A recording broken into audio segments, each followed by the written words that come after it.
चलो बच्चों ने हमारा क्लोज टेस्ट पढ़ लिया है। अब मैं भी आपकी तरह एक स्टूडेंट बन के एक क्लोज टेस्ट को पढ़ती हूँ, ठीक है। एंट्स लाइक मोस्ट इंसेक्ट्स, ये जो एंट्स होते हैं, ये जो चींटी है, ये सारे जो चींटी वाले लोग हैं चींटी वाले लोग नहीं है, जो सारी चींटियाँ हैं दूसरे इंसेक्ट्स की तरह have dash are known as compound eyes. बाकी चींटियों की तरह इन एंट्स के पास भी कंपाउंड आइज होते हैं। दिस मीन्स, इसका मतलब क्या है, देयर आइज कंपाउंड है, मतलब this eyes have, their eyes have multiple senses. In general most species of ant do not have particularly great eyes for seeing dash far. Ants can detect movement. Ants चींटी movement के बारे में पता लगा लेते हैं and see the areas around them, but dash more on senses and information they get from their legs and antenna. ये antenna क्या होता है, ये जो चींटी या कॉकरोच वगैरह को देखा होगा ना, उनका ऐसे निकला हुआ होता है, वो एंटीना है आइस के ऊपर, ठीक है। तो ये हमारा क्लोज टेस्ट है, ठीक है। एंड्स इंसेक्ट्स के से रिलेटेड आपको इन्फॉर्मेशन दिया गया है, ओके। तो सबसे पहले वाला क्लोज टेस्ट पे, मैंने सबसे पहले वाले ब्लैंक पे आते हैं। एंड्स लाइक, और हमेशा एलिमिनेशन पे जाइए। जिस दिन आप एलिमिनेशन सीख जाएंगे ना, आपका काम आसान हो जाता है। यहाँ तो हम लोग एलिमिनेशन आराम से कर रहे हैं, बट यहाँ से प्रैक्टिस करके जाओगे ना तो एग्जाम में फटाफट एलिमिनेट कर लेना, और कोशिश करना ना 2 को छांट के 2 में से आपको चुनना है, अपने ऑप्शंस को कम करिएगा। तो ends like most insects have, अब देखो यहाँ पे सेंटेंस क्या है, हुज, ये हुज है, हाउ है, वॉट है, हु है। आपके दिमाग में हु भी आ सकता है, आपके दिमाग में हुज भी आ सकता है, सारा चीज़ आ सकता है, लेकिन यहाँ पे आंसर क्या होगा। चलो आप जब तक ये वीडियो जाएगा, आप लोग तो पास में नहीं हो कि मैं कमेंट बॉक्स में आपका आंसर दे दूँ, लेकिन बहुत सारे बच्चे कंफ्यूज होने वाले हैं कि इसमें आंसर क्या होगा। इसमें आंसर क्या होने वाला है, एक मिनट, इसमें आंसर होने वाला है वॉट। अब आप मुझे बोलोगे अरे मैम वॉट कहाँ से लगा दिया आपने, वॉट कहाँ से लगा दिया, क्यों वॉट लगाया, मैं इसका पीछे का लॉजिक बताती हूँ। ये जो वॉट है ना, ध्यान से सुनो, ये जो वॉट है इसका 2 मतलब होता है। एक वॉट का मतलब होता है क्या, और एक वॉट का मतलब होता है जो। वॉट प्रोनाउन का काम करता है, प्रोनाउन का काम कर सकता है वॉट। मैंने लिखा what are you doing, what are you doing, तो यहाँ व्हाट का मतलब क्या निकल रहा है, यहाँ व्हाट से हम प्रश्न पूछ रहे हैं। व्हाट आर यू डूइंग मतलब आप क्या कर रहे हो। तो यहाँ का जो व्हाट है ना, ये इंटरोगेटिव प्रोनाउन है। इंटरोगेटिव प्रोनाउन प्रश्न पूछ रहा है इससे, व्हाट आर यू डूइंग। और दूसरा सेंटेंस मैं लिख रही हूँ, दूसरा सेंटेंस लिख रही हूँ, what I want is not available. जो चीज़ मुझे चाहिए ना वो उपलब्ध नहीं है। तो देखो यहाँ व्हाट को मैंने एक अलग तरीके से यूज़ किया। यहाँ व्हाट का मतलब है क्या, क्या कर रहे हो, और यहाँ व्हाट का मतलब है जो चीज़ मुझे चाहिए वो अवेलेबल नहीं है। तो यहाँ भी व्हाट प्रोनाउन है, यहाँ भी व्हाट प्रोनाउन है। ये जो आई है इसके लिए वांट वर्ब लगा है, आई को अपना सब्जेक्ट मिल गया, आई सब्जेक्ट है, इसको अपना वर्ब मिल गया। अब ये जो इज है ये वर्ब है, इस वर्ब को भी तो सब्जेक्ट चाहिए, इस वर्ब का सब्जेक्ट है व्हाट।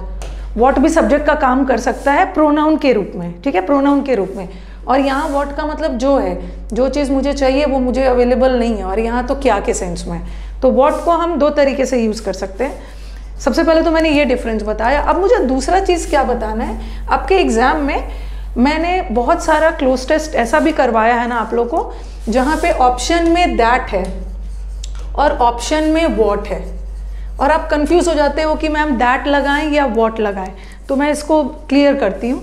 याद रखना है ना कि जब भी सेंटेंस के पहले कोई नाउन वगैरह लगा रहे, ठीक है, नाउन प्रोनाउन लगा रहे, और उसके बाद अगर आपको कुछ लगाना है ना तो वहाँ पे दैट लगाना, क्योंकि ये जो दैट होता है, ये दैट क्या होता है, ये दैट रिलेटिव प्रोनाउन होता है। और ये रिलेटिव प्रोनाउन किसके लिए लगता है, अपने पहले वाले सब्जेक्ट के लिए।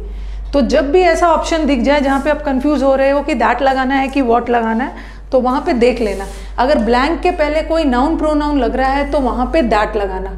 अगर ब्लैंक के पहले कोई नाउन प्रोनाउन नहीं आ रहा है ना तो वहाँ पे व्हाट लगाना। जैसे देखो, this is the book, this is the book what, या दैट आई नीड, ये यही किताब है जो मुझे चाहिए।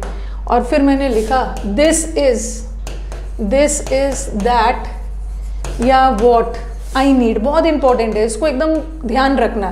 क्योंकि मैंने कई क्लोस्टर्स करवाया है आपका MTS का, CHSL का, जहाँ पे ना ऐसा वाला आया है जहाँ पे आपको दैट और वॉट दोनों ऑप्शन में थे और आपको दोनों में से कोई चुनना था। तो यहाँ पे देखो एक यहाँ पे नाउन आ रहा है ना, नाउन आ रहा है, और जब भी नाउन प्रोनाउन कुछ आ गया ना तो दैट लगाना, that, this is the book that I need या दैट आई वांट। बट यहाँ पे कुछ नाउन प्रोनाउन नहीं आ रहा है ना, देखो यहाँ पे कुछ नाउन प्रोनाउन नहीं आ रहा है, तो वहाँ पे दैट मत लगाना, वॉट लगाना। This is that I want नहीं हो, this is what I want, और this is the book that I need. तो ये जो दैट होता है ना, ये रिलेटिव प्रोनाउन है। रिलेटिव प्रोनाउन में और भी बहुत सारे चीज़ें आते हैं, जैसे रिलेटिव प्रोनाउन में आपका सिर्फ दैट ही नहीं आता है, रिलेटिव प्रोनाउन में हु भी आता है, हुम भी आता है, हुज भी आता है, विच भी आता है, दैट भी आता है, ठीक है। रिलेटिव प्रोनाउन में हु, हुज, हुम, विच, दैट, ये सब आता है। अब मैंने इतना डिटेल में क्यों समझाया, क्योंकि मुझे पता है कि बहुत सारे बच्चों का आंसर रॉन्ग होने वाला है। अब यहाँ पे देखो, अब हमारे स्टूडेंट्स क्या चुनने वाले हैं मैं थोड़ा सा टाइम ले रही हूँ। हमारे स्टूडेंट्स क्या सोचेंगे ना, मैम हैव के बाद तो वर्ब का थर्ड फॉर्म आता है, हैव के बाद तो वर्ब का थर्ड फॉर्म आता है, और आप क्या करोगे ना, ऑप्शन में थर्ड फॉर्म ढूंढोगे, ऑप्शन में थर्ड फॉर्म ढूंढोगे, बट कहीं ऑप्शन में थर्ड फॉर्म नहीं है। ये जो है ये थर्ड फॉर्म है, नोन थर्ड फॉर्म लगा है, बट ये आर के लिए लगा है। इज एम आर के बाद थर्ड फॉर्म आ रहा है तो सेंटेंस पैसिव जा रहा है, मतलब ये जाना जाता है हम लोगों के द्वारा। तो ये जो थर्ड फॉर्म लगा है ना, ये जो थर्ड फॉर्म लगा है, गलती से भी मत सोच लेना कि ये हैव के लिए लगा है, ये तो इज एम आर के लिए लगा, ठीक है। और हैव के बाद थर्ड फॉर्म तब लगता है ना जब सेंटेंस में हैव ऑक्सिलरी का काम कर रहा है, बट यहाँ हैव किसका काम कर रहा है, इस वाक्य में हैव मेन वर्ब का काम कर रहा है, मेन वर्ब का काम कर रहा है, ठीक है। एंड्स के पास हैव, एंड्स के पास कुछ कोई चीज़ है, ठीक है, एंड्स के पास कोई चीज़ है जो कि जाना जाता है कंपाउंड आइज के नाम से, तो यहाँ का हैव मेन वर्ब का काम कर रहा है। और जब हैव मेन वर्ब का काम करता है ना, तब क्या बताता है, जब हैव सेंटेंस में मेन वर्ब का काम करता है तो पोजीशन बताता है। They have book, they have class, they have book, they have copy, they have pencil. तो हमेशा हैव के बाद एक नाउन प्रोनाउन चाहिए, ठीक है। और हुज तो रिलेटिव प्रोनाउन है, और ऐसा भी देख रहे हो ना, ब्लैंक के पहले मैंने बताया था ना, ब्लैंक के पहले कोई नाउन प्रोनाउन नहीं दिख रहा है ना, तो इसका मतलब है हु भी नहीं लगेगा, हु भी रिलेटिव प्रोनाउन है, हुज भी नहीं लगेगा, हु भी नहीं लगेगा। अभी मैंने यही चीज़ आपको बता रही थी, यही चीज़ यहाँ पे आपको बता रही थी कि आपको लग रहा होगा अरे मैम इतना ज़्यादा टाइम ले लिया आपने समझाने में, क्योंकि मुझे ये समझाना ज़रूरी है, आप लोग रॉन्ग कर देते हो। हु हुम तब लगता है ना, हु हुम हुज तब लगता है जब वाक्य में कोई नाउन हो, बट यहाँ पे तो कोई नाउन वगैरह नहीं है, ठीक है। इसके पहले तो वर्ब है, कोई नाउन वगैरह नहीं है, तो आंसर ये नहीं होगा। और हाउ का सेंस यही आ रहा, वॉट का रिप्लाई जा रहा है, वॉट का रिप्लाई या तो नाउन देता है या तो प्रोनाउन देता है। तो एंड्स के पास वो चीज़ होते हैं जो कंपाउंड आइस के नाम से जाना जाता है। और एक मैंने अब उसका बताया था ना, एक वॉट का मतलब जो भी बताया था, जो कंपाउंड आई के नाम से जाना जाता है। चलो देख लो यहीं पे, ओके। तो यहाँ पे answer is what are known as compound eyes, ठीक है, क्योंकि एक वॉट का मतलब मैंने जो के सेंस में भी बताया। दूसरा, this means their eyes have multiple lenses. अगर एंड्स के पास कंपाउंड आइज है, इसका मतलब है उसके पास मल्टीपल लेंसेज है। इन जनरल मल्टीपल लेंसेज है। Dash in general most species and ant of ant do not have particularly great uses for seeing dash far। अब यहाँ पे आ गया है आपका क्या, यहाँ पे आपका आ गया है कंजंक्शन, ठीक है। वेदर हम कब यूज़ करते हैं, जब डाउट हो। सो हम किस लिए यूज़ करते हैं, जब कुछ रीज़न बता रहे इसलिए के सेंस में। और बट हम क्यों यूज़ करते हैं, बट का मतलब है लेकिन, किंतु, परंतु, जब सेंटेंस कॉन्ट्राडिक्टरी हो। कॉन्ट्राडिक्टरी का मतलब क्या है, दो ऑपोजिट बातें बोली गई है, जैसे उसने कड़ी मेहनत की पर फेल हो गया। और रादर हम यूज़ करते हैं चॉइस के लिए, रादर के साथ दैन आता है, चॉइस के लिए यूज़ करते हैं। अब देखो, अब सेंटेंस का सेंस आपको देखना है। सेंटेंस का सेंस क्या देखना है कि एंड्स के पास multiple, they have multiple lenses. Ants के आइज को कंपाउंड आइज क्यों बोला जाता है, क्योंकि उसके पास मल्टीपल लेंसेज है। Dash in general most species of ant do not have, particularly great eyes. अब देखो ऊपर जो बात बोला गया है ना, जस्ट उसका उल्टा नीचे बोला गया है।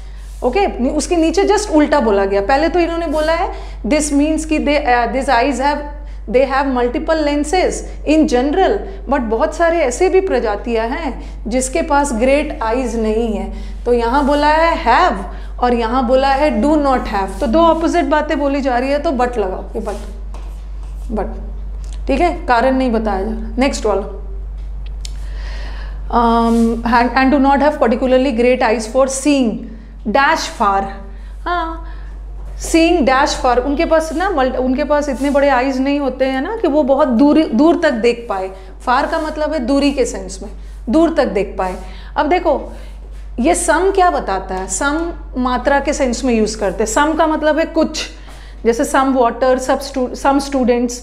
अगर वाटर के सेंस में है तो सम मात्रा बता रहा है, सम स्टूडेंट्स के सेंस में है तो सम संख्या बता रहा है। तो सम ना क्वांटिटी बताता है या नंबर्स बताता है, तो यहाँ पे क्वांटिटी और नंबर का सेंस नहीं जा रहा है ना, तो ये भी नहीं होगा। और मैनी भी क्या बताता है, मात्रा बताता है। इनफ भी, इनफ फार तो होगा नहीं, वेरी फार। इनफ का मतलब है पर्याप्त, पर्याप्त मात्रा में फार नहीं, वेरी फार, बहुत दूर तक देख सकते हैं। दूसरा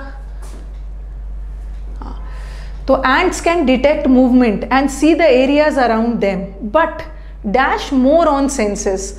ये जो एंट्स है ना, ये मूवमेंट डिटेक्ट कर लेते हैं और एरियाज अराउंड देम भी देख लेते हैं, but dash more on their senses.